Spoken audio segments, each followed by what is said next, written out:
how are you getting what you want from the relationship that you're in? Now, this could be the relationship with yourself, right? It could be your romantic relationship, but I wanted to ask you, how are you specifically getting what you want from the relationship that you are currently a part of? Because have you ever asked yourself who I want to be? So who do you want to be? Have you ever sat down and seriously asked yourself who you want to be in the relationship that you are currently in, or a relationship that you will be in the future? Who do you want to be? How do you want to show up? Right? So asking yourself the deeper questions are really going to help you to attract the mate that you want to be in a relationship with, as well as allow, if you are in a relationship, allow your partner to see that there are some changes that you are making because you want and you are being intentional about the person that you want to be. And so you are taking said actions to be that person, right? So asking yourself, who do you want to be, will absolutely help you to get the relationship that you want to be a part of. The next thing to think about when you're trying to get the relationship that you want is your mindset. When is the last time that you thought about your mindset and actually made changes to the way that you view things, making changes to the perspective and the things that your partner is doing, the things that he is not doing, right? And even yourself, because we have a tendency to point the finger, right, to the other person. But I really want you to point the finger at yourself and figure out the things that you are doing wrong, the things that you need to work on, right? So when you're changing your mindset about things, it's going to open up another world that you weren't even realizing that you needed to be a part of, right? So understanding that there is a bigger world than the one that's in here. And so when you start to change your mindset, you start to see your partner different, you start to see yourself different, but you also start to see the world differently by just opening up your mindset and doing some changes as well, right? This is going to be changes to your habits. This is going to be changes to your behaviors. This is going to be changes in the way that you respond versus react, because people think that when they hurry up and respond, that's what they're doing. But in reality, especially when it's in a negative light, you are reacting to what the person said or what the person did to you versus taking time to think about it and then respond in kind, whether you feel that they deserve it or not. Now, I am specifically talking about your romantic relationship. I'm not talking about strangers that pop off to you that say different things, right? But I'm really talking about the relationships that matter to you. In this case, I'm talking about your romantic relationship, the relationship that you have with yourself, the relationship that you have with your children, right? The relationship that you have with your parents or siblings, or even your really, really good friends. So the relationships that matter, you have to change your mindset, look at things differently in order to get the relationship that you want. And so now keep in mind, I am speaking about 3 different relationships here. The romantic relationship that you may or may not be in. I'm speaking about the relationship with yourself. So number 2. And then the third relationship that I'm speaking about is the relationship with your child, children, family, your friends, right? And I know that I coupled all of those together, but those are the 3 main relationships that we have in our life daily. And so it does make a difference with how we are showing up, as well as how we're treating the people that are most important in our lives, as well as how you're treating yourself, because how you treat yourself is going to tell everybody else how they can also treat you, right? So if you are saying that you are a person that works out, but your body doesn't, your physique does not say the same thing because of what you're eating. So you could work out. Literally, you could be a person that does work out every day, but your physique does not say to the outside world that you work out every day unless they know you personally. And why is that? It's because of what you're eating. Because people don't realize that the biggest part of weight loss is the stuff that you put in your mouth.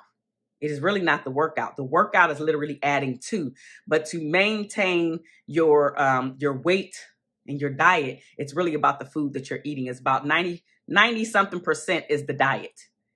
The toning, the making it look good, right? And keeping down on the ailments like the stretching and everything comes from the actual workout. But what you're eating is what's making your body look the way that it looks. But I digress. Okay, I digress because this is not about weight loss, and I am not a weight loss trainer or anything like that. But I know a little bit about a little bit, okay? So that's to get your relationship with your body together, right? But again, that's a different subject because that's not my main topic. However, it leads me to the next point, which is to be brutally honest with yourself about the things that you want and aspire to get out of this life, out of your relationship. Because if you cannot be brutally honest about the things that you want out of life and with yourself out of all of these relationships, then it doesn't even matter, because what you're trying to achieve will not even come to pass anyway. It will not, because you can't even be honest, brutally honest about the things that you want, about the things that you need, about the things that you desire. And why is that? It is probably because somebody has told you to silence yourself when you were younger many, many times, over and over again. And then now you're internalizing that to say, I cannot speak up or speak out about the things that I want. So I don't really want to be brutally honest because I don't want to have to deal with those things. But then also coupled with that, people have a fear of whatever. So I may not want to lose the weight because then I won't be able to eat the way that I'll eat. But then also I won't be able to look the way that I look, specifically in the size dresses, or maybe somebody's going to make fun of me, or maybe I'm going to lose friends, or maybe I won't be able to fill in the blank, right? Because there are so many things that I may look at and be like, why are you scared to do that? Or you may look at me and say, why are you scared to do that? Right? So each and every one of us is different in what we fear. Some people are really, really good at adventure and they can go skydiving and parasailing and jumping out the plane and all that other stuff. And other people are like, oh, no. So our fears are different, but they're still there. There's still a fear, which is keeping you stuck in one or multiple areas of your life. So you have to be brutally honest about the relationship that you want, by looking at what you're doing right, so you keep doing that, but then also by looking at what you're doing wrong, so you can cut that at the root, so you can throw it out the window and get rid of it. The next thing is literally to understand what your deal breakers are. Now, a lot of people know what their deal breakers are, but then when they witness the party exploiting the deal breaker, they don't do anything about it for fear, as I mentioned earlier, of potentially losing that person, losing the relationship, losing the title, losing the fill in the blank. But once you understand what your deal breaker is or are, and the person is going against what you want to be a part of in order to create the relationship that you want, now you have to take action and gift them the consequence. Because most people don't learn unless there is a consequence attached to the thing that they did wrong.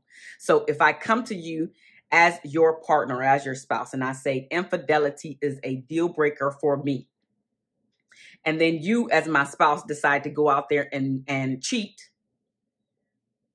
And then I find out, because 9 times out of 10, you're not coming to tell me that you cheated on me, right? So I found out, it's been leaked, you got caught, whatever. And then I do nothing about my deal breaker and it being exploited. You taking advantage of me. There's no consequences to that. Then guess what? You just going to do it again. Now, the consequences could be a separation. It could be a divorce. It could be whatever. Those are extreme. I get it. But so is infidelity. So let's be real.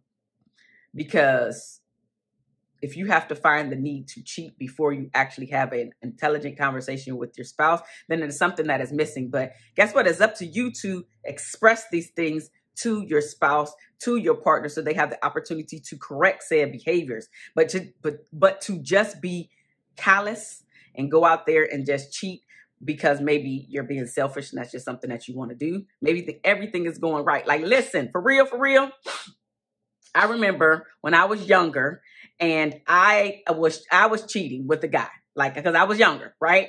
And I'm saying this story here because it is very important. Nothing has to be wrong in your relationship for one party to cheat. Nothing has to be wrong. Now, I'm bringing that up because the guy that I was cheating with when I was much younger, in my 20s, young and dumb, not excusing it, but it is what it is. I remember him explicitly telling me like it was yesterday, there's nothing wrong in my marriage. Nothing. Now, I am assuming, but I am going to say it. I'm assuming it's because I'm sure I wasn't the first person, but there was no consequences. I'm sure I wasn't the first person, but there was no consequences on his end, which is why he felt selfish enough to do it again. Because the truth of the matter is I was never trying to take him away from his wife. That's the truth. I didn't want him like that. I had my selfish needs. He had his selfish needs, and we did our selfish deed. I'm not perfect, but I did learn from my mistakes. Absolutely learn from my mistakes. And I even regret doing that because I have also been the person who's gotten cheated on. Don't feel good. So I reap what I sow. I understand that. But in order to get the type of relationship that you want, specifically when it comes to your deal breakers, you must set up those boundaries and you must enforce your boundaries. Because if you don't, you are teaching people how to treat you. In this case, you are teaching your spouse how to treat you. So in that example that I just mentioned, where I was the schmuck, yes, I can admit that. Where I was the schmuck, doing the deed, doing the cheating.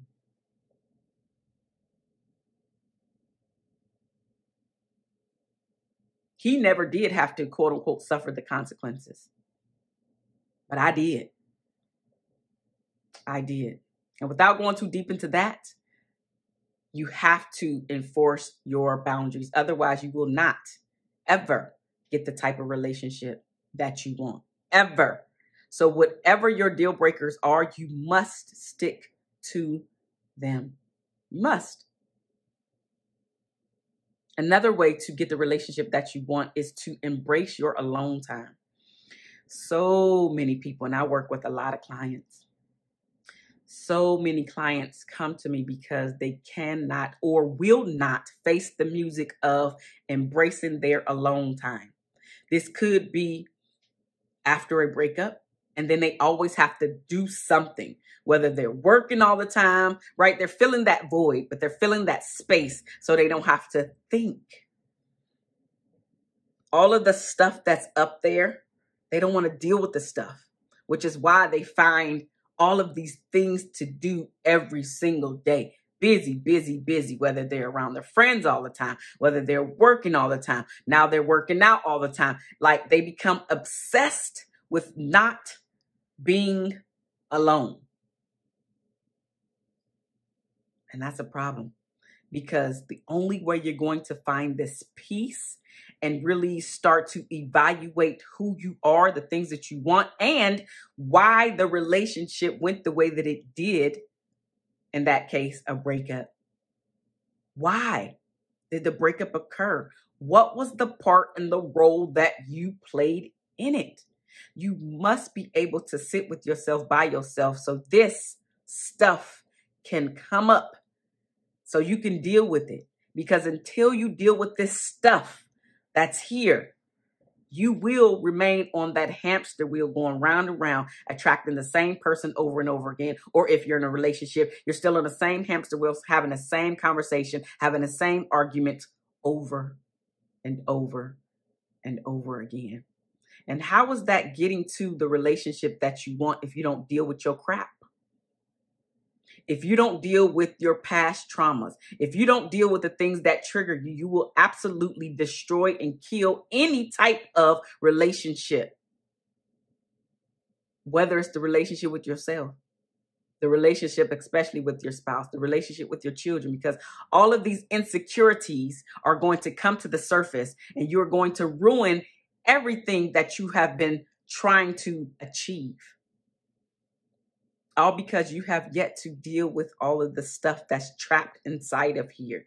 You have not gotten down to the root as to why you feel the way that you feel, why these things, what's the word I'm looking for? Why do these things impact you the way that they impact you? Until you deal with your crap, you're never going to get the relationship that you want. You must deal with your crap. And if you don't know how to deal with your crap, now it's time to talk to someone, whether that's a coach, a relationship strategist, a therapist, a preacher, a pastor, priest, whatever, a really good friend or a mentor, somebody that can send you in the direction of peace, but also help you to come and get down to the root as to why your life is the way that it is, and not having any, not making you feel ashamed, not making you feel guilty, but just telling you what it is, because this is what it is. I'm not trying to make you feel ashamed. I'm not trying to make you feel bad, but this is what it is. Your life is this way because you have yet to deal with your muck and your mire that is in deep within yourself. You got to deal with this stuff in order to get the relationship that you want. Another way to get the relationship that you want is to fight the right way. Now, what does fighting the right way mean and even look like? So when you're in a relationship, that you do not bring up the stuff that your partner shared with you in private or during your pillow talk time. Because during that pillow talk time, he or she was being very, very vulnerable and open with you. And so when you want to fight dirty and when you know how to get below the belt, that's when you throw that stuff in there because you don't like what he said or what he didn't say, or what she said or what she didn't say, how they reacted, how they responded, how they treated you, but not realizing that when you bring up the most sensitive information that they brought to you, you will never earn that place again. And if you do, it's going to take you many, many, many, many years, because it's very easy to trust somebody the first time. It is absolutely horrible to rebuild the trust once it's broken, because it takes so much longer to earn this person's trust back because you broke it the first time. Now, quick example on that is, if you ever found yourself where you two were laughing, happy-go-lucky, and let's say, for instance, your man was sharing one of his dreams or goals, and your response, instead of it being, okay, go after it, or something to that effect, I got your back, let's do this, let's see what his rolls, you say something like, that's stupid. Why would you think you could do that? Like, you don't even have X, Y, and Z. Fill in the blank, whatever X, Y, and Z is. So why would you think that you could do A, B, and C? And that right there is what kills your chances of ever being let through that door again. And now you may realize, how come he don't never tell me stuff no more? He'll never share nothing with you no more because you don't know how to take in the information and then not use it against him later on. And don't get it twisted. Men do the same thing. She come to you, she shared this very sensitive thing that happened to her, and all of a sudden, when you pissed off, you throw it in her face. Listen, we got to grow up. We got to grow up. We say we want to be a part of these adult relationships, but then we do little kid stuff. That's what kids do. Kids throw your sensitive stuff in your face. Well, your mama was a drug addict. You're going to be a drug addict too.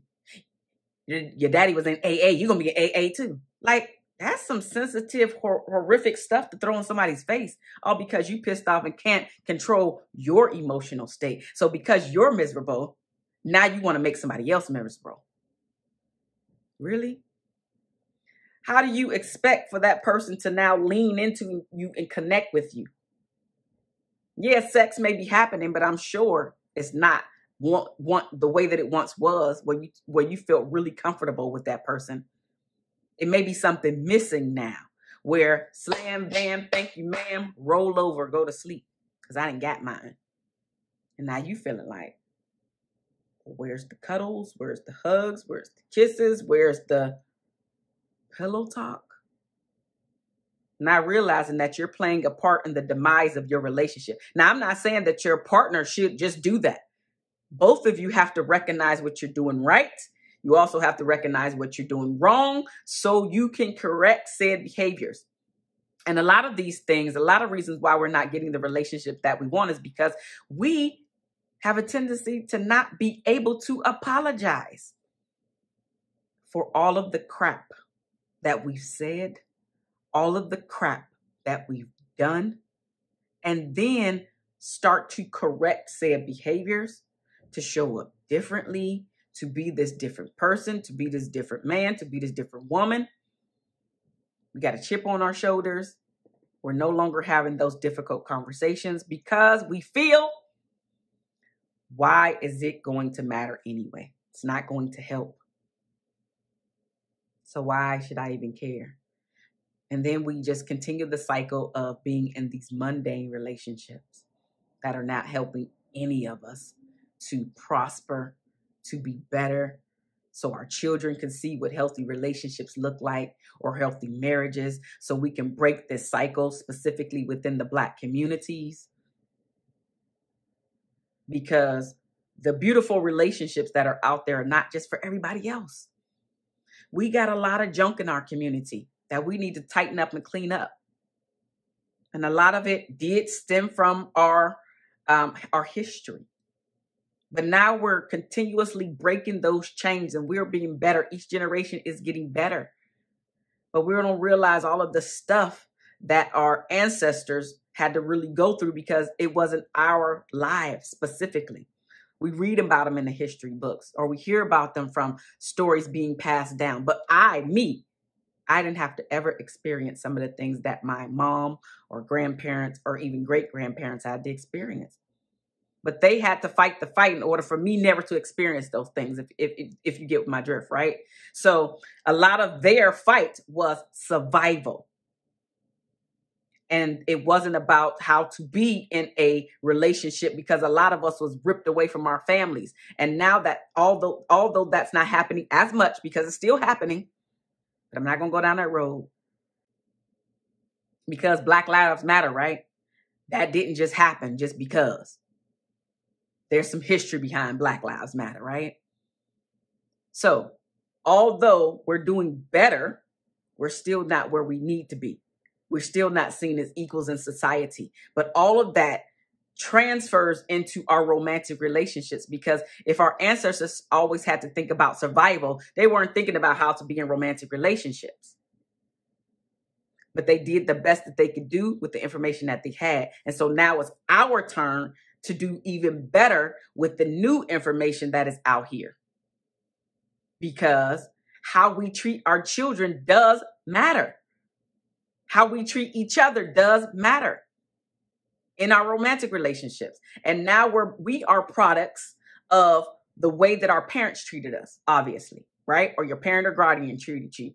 And some of us had really great upbringing, and others still had a lot of tumultuous situations around them, whether it was them seeing abuse or them being abused themselves. And now we're the adults. But we have to break those generational curses so we can show our children how to really be in healthy relationships. But that means you being able to be vulnerable enough to show your weaker side. Now, for those of you who can't see me, I just did the air quotes, but it's the air quotes because when you show your vulnerability, You're actually being a very strong person versus you thinking that you're being a weak person. You're not being a weak person by showing your vulnerability. And guess what?